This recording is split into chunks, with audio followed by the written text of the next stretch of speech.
사실 전 6화 보면서 윤은성이 CCTV 빼내고 현우 모함할 때 와, 이거 쉽지 않겠다 생각했습니다. 저는 서울대 법대 출신이 아니니까요. 하지만 우리 현우는 그저 빛이었습니다. 철조망이 찢어져 있었고 누군가 의도적으로 퀸즈가를 노리는 걸 눈치챈 현우는 아마도 범인이 CCTV를 빼돌릴 가능성을 염두에 뒀던 것 같습니다. 그래서 자신의 차를 그 앞에 주차해 놨죠. 이 정도는 돼야 서울대 법대 수석하는구나. 그리고 독일에 가 있는 동안 말도 안 되는 누명이 씌워졌습니다. 이혼 합의서에 화가 난 혜인의 마음도 돌려야겠지만 우선은 발등에 떨어진 급한 불부터 꺼야겠죠.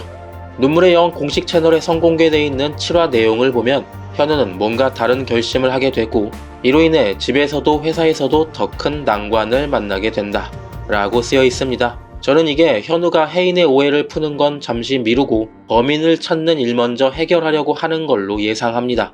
현우가 이혼하려 한 건 진심이었고 제 생각에 단기간에 자신의 마음을 보여주고 혜인과 화해하는 건 불가능해 보이거든요. 그래서 범인부터 찾자고 결심한 현우는 친구가 보내준 자동차 블랙박스를 확인할 테고 윤은성이 CCTV 메모리를 빼돌린 걸 알았겠죠.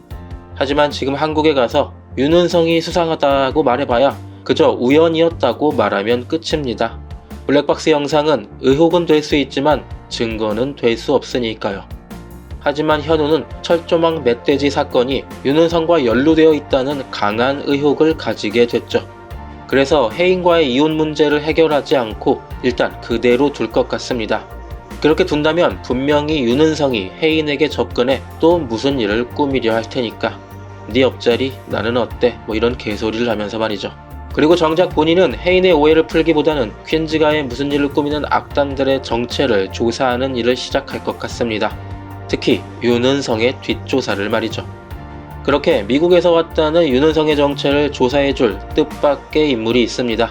백미선의 인물 정보를 보면 연하 남편이 샌프란시스코에서 박사과정 준비 중이라고 하죠.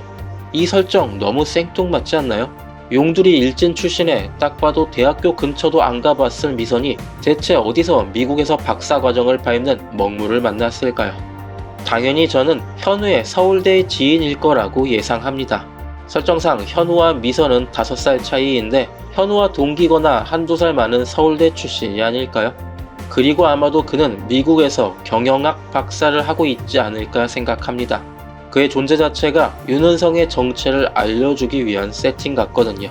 사실 그렇잖아요. 이 드라마에서 백미선이 굳이 결혼을 했을 이유도 없고 남편이 미국에서 박사하는 먹물일 필요도 없습니다. 어찌 보면 상당히 파격적인 이 설정은 현우가 위기에 처했을 때 도와주기 위한 장치일 겁니다. 현우는 미선의 남편에게 연락해 윤은성이라는 사람에 대한 뒷조사를 부탁할 것 같습니다. 설정상 미국의 명문대에서 경영학 박사를 할 정도라면 꽤나 돈 많은 지인들이 많이 있을 테니까요. 결국 그렇게 현우는 그저 자신의 의심뿐인 상황에서 윤은성의 거짓말을 하나씩 밝혀낼 것 같습니다.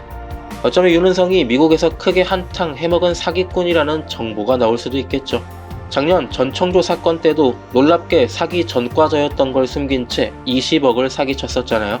극중에서 윤은성은 결국 퀸즈가를 먹기 위한 자금과 인맥을 끌어모으기 위해 미국에서 활동했을 테니 어차피 곧들 미국인데 미친듯이 사기치고 한국으로 날라온 건 아닐까요? 뭐 그게 아니더라도 최소한 미선의 남편이 윤은성의 과거 행적의 일부는 알아올 것 같습니다. 그리고 모슬이가 프로 간통러였다는 걸 알게 된 범자는 당연히 현우를 찾아오겠죠. 현우라면 모슬이가 낳은 아이가 윤은성이라는 걸 눈치챌 것 같습니다. 태어난 연도가 똑같거든요. 결국 현우는 퀸즈가를 노리는 게 윤은성이라는 걸 확신하게 되고 그의 정체를 밝혀내기 시작할 것 같습니다. 현우의 반격이 시작되는 거죠.